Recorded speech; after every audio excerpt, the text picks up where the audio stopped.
Hello, everybody, and welcome to another edition of Seminoles Daily. I'm your host, Rob Krause, and today we're going to spend a little time talking about the secondary. We've spent time talking about the quarterback, the guy who throws the ball. We've talked about the wide receiver, the guy who catches the ball. So I think we should talk a little bit about the guy who tries to make sure they don't get to do that.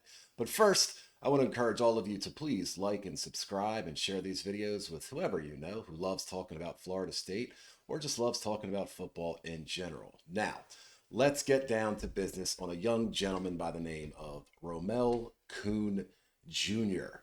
He is the 92nd ranked cornerback prospect in the country, a top 38 player in the state of Tennessee. He is hailing from Music City, USA, Nashville, and he had an interesting announcement a couple of days ago that he has put Florida State in his top 5 schools. Now, I know what you're thinking. He's the 92nd overall corner prospect. He's a top 40 guy in the state of Tennessee. He's a composite 3-star per 24/7.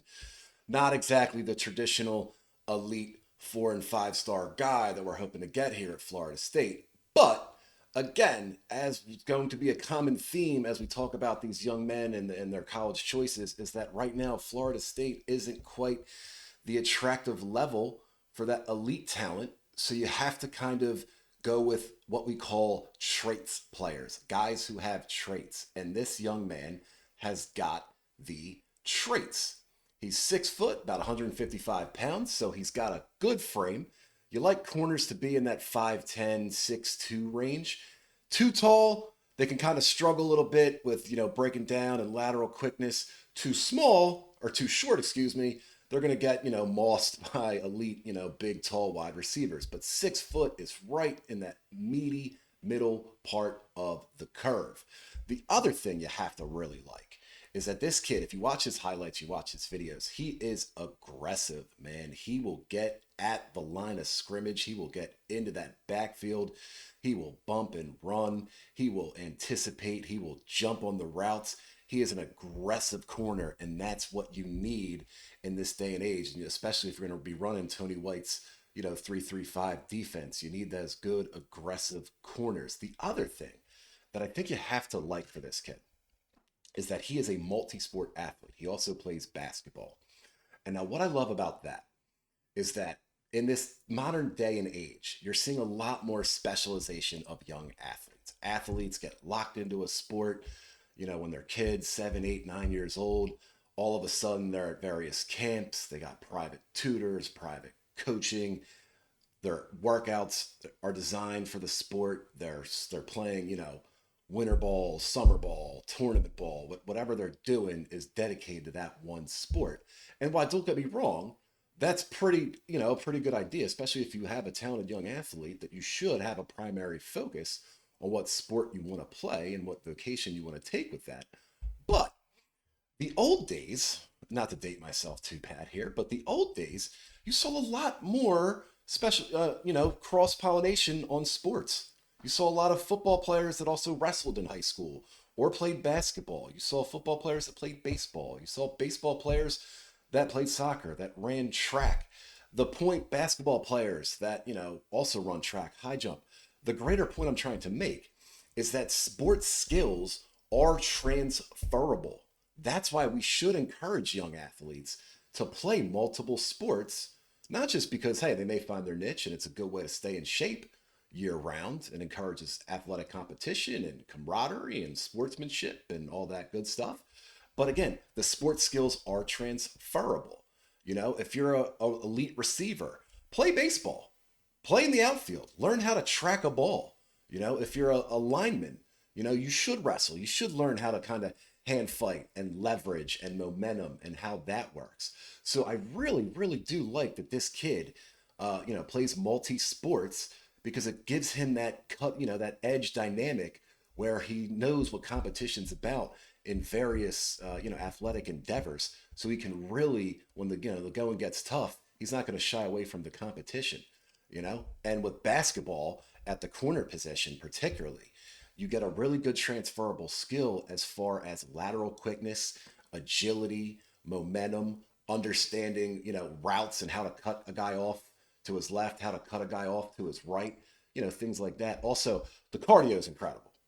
You know, we may have this conversation on a later show, but I personally have always believed that basketball players truly are the best athletes in the world.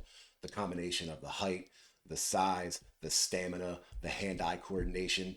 It's really is a peak athletic sport to me, and that's why I really like that this kid plays both sports. Now, the one thing we have to talk about is that he is from Brentwood Academy. Now, if you are not familiar with Brentwood Academy, they are a high school power in Tennessee, routinely putting out Division One recruits, good college football players. They are also the alma mater of one Jalen Ramsey. And if you are not familiar with Jalen Ramsey, then I don't know what to tell you because, in my opinion, he is the best football player to come out of Florida State in the last 25 years. And I know people are going to say, Rob, you're crazy. We got Dalvin, we had Jameis. Yeah, I know. We had Dalvin and we had Jameis. Jalen Ramsey started at Florida State as a true freshman, had an interception his very first game, was an absolute force in the secondary for 3 years. I mean, you think about the Miami game in 2014 that he single handedly won for Florida State. You think about the big plays that he made throughout his career. And then look at his NFL career. He goes on, first round draft pick of the Jaguars, gets traded to the Rams, wins a Super Bowl, is on a fast track, I think a borderline Hall of Famer. He may, kind of see how the rest of his career pans out, what the numbers are going to be. But I think he makes an argument that he could be a Hall of Famer. So, how cool would it be that you get a kid from Brentwood Academy also in the secondary? Now, don't get me wrong. I'm not going to say Romel Kuhn Jr. is going to be the next Jalen Ramsey because there's only one Jalen Ramsey. But it's always nice when you kind of have that connection, from alumni in the past, and somebody he can look up to, somebody he can use as a comp in that favor. Now, he has currently, as it stands, like 40 offers. I mean, he's got about 40 offers from 40 different schools. He has narrowed down to a top five in which Florida State is in there. The others are Florida, Arkansas, Georgia Tech, and Virginia Tech, which is a little intriguing because, again, as we talk about, you got SEC in your backyard in Arkansas and Florida. Your biggest rival in Florida is hot on this kid, and you always, no matter what or who the player is, you always want to win that battle. You always want to win that recruiting battle and get that kid to sign over your arch rival because that just helps build the momentum and just build your state, locking down the state and the flagship, for your program. With Arkansas, it's an intriguing choice. The Hogs are always kind of a, consistently good, sometimes bad, mix of a program. They got a new man running the show there, so we'll kind of see what goes on there. But you have two in your conference. You got Virginia Tech and Georgia Tech joining the mix. The thing with Georgia Tech is Brent Key is a good head coach. I think personally, he's probably a top 3 head coach in this conference. The job he's done on the flats has been really, really incredible, especially taking over for, I can't remember his name right now, but the guy that worked at Pre-Pants at Georgia Tech there for a couple of years that did all the hokey stuff before he finally got the axe trying to, rebuild Georgia Tech there. But Brent Key is a good recruiter and a good player developer. And again, they are your closest geographic rival in the conference. So you are always going to be in a competition with them for a lot of guys. So much like Florida, you want to nail this recruitment down and outbeat the team that's in your backyard. Virginia Tech is also in the mix, and I want to point something out. I think James Franklin is a darn good football coach. I think his winning percentage is pretty darn high. And I think he did an incredible job in State College, given all that he inherited, given all of the limitations that exist at that program, given the ceiling they have at that program. He did about as well as anybody's done, and he did it by being a dynamic recruiter. The one thing you can say about James Franklin, well, you can say many things about James Franklin, is that he is an ace recruiter, man. He locks down that region. He locked down New Jersey. He locked down Pennsylvania. He locked down Maryland. He locked down Virginia. And now he goes to Virginia Tech, a place, the same region, the same geographic footprint that he's recruiting in. And he is going to have that program just pumping out the players, just landing kids left and right. So it's going to be very, very intriguing to see what you do against James Franklin for this kid's services. Now, the good news is Rommel had a multi-day visit last week in Tallahassee. So like we said with Jason Lewis, he got to see the program, got to see the facilities, got to see the practice, got to see how everything works, got to see, check the vibes, and the vibes were good because 2 days later he comes out and he's got Florida State in his top 5. So you're definitely making the inroads with this kid. And that's going to be the key to keep, hammering down with this kid. Now, the last thing we got to talk about, and why I very much love talking about the secondary and love talking about a kid like Rommel Kuhn Jr., is that this is Florida State University. This is, in my opinion, the real DBU. And I'm not just saying that because I'm a homer and I love this program and I bleed it, every day for him.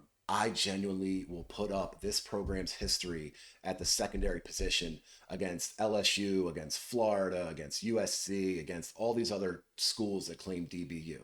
This is the program of Deion Sanders, Terrell Buckley, Clifton Abraham, Samari Roll, Antonio Cromartie, Jalen Ramsey, Ronald Darby, PJ Williams, And that's kind of what you want to do if you're Mike, is you got to try to build this program back up to being DBU, because there's nothing cooler than a Florida State secondary man. Think about how badass Derwin James was and how badass he still is. He's a bad dude, and that's what you want to get. And Mike's had some, up and down results. The one thing you can say about him, as we talk about the homegrown talent, is he's produced 2 kind of homegrown guys who are currently in the NFL. A.Z. Thomas, who was a big, long, tall corner that he got on signing day, which was a bit of a steal at that time. And Renardo Green, who technically, he did inherit in the Willie Taggart era in 2019, but he did develop the kid. He gets the credit for that because Renardo's bulk of his career was under Mike Norvell, and he did an exceptional job to get those 2 guys into the NFL. So what did we talk about yesterday? Hammering to these young high school kids that, look, man, this is Florida State. I've got 2 guys that played for me in the secondary in the NFL, okay? Not just that. We have a lineage. We have a proud tradition here of secondary guys, of guys who are tough, big, physical, flashy, love to have fun, love to pick off the pass, love to score the touchdown, do a little shimmy afterwards, all that stuff. It's on the walls of the facility, So that's kind of what, if you're Mike, you got to really hammer that in, is that, look, you come here to FSU and you can continue the tradition of being a bad boy defensive back. Okay? That's what we do here. This is Tallahassee. We produce great defensive ends. We've had some running backs in the day. We've had some linebackers, some O-linemen. But the one thing that we have always, always consistently done well is produce demons in that secondary. And you come to Florida State, Rommel Kuhn Jr., you got a real possibility of doing just that and getting your name called, 3-4 years down the line in the NFL, and not just having your name called, having that success, having the success of Hall of Famer Deion Sanders, having that success of All-Pro Derwin James, All-Pro Jalen Ramsey, Super Bowl champion Ronald Darby. Those are the type of things that I really hope Mike is emphasizing to try to land this kid's services. So, what do we talk about today? DBU, Rommel Kuhn Jr., big, strong kid. Let's hope we get him. This has been Seminoles Daily. I'm your host, Rob Krause, and I will catch you later.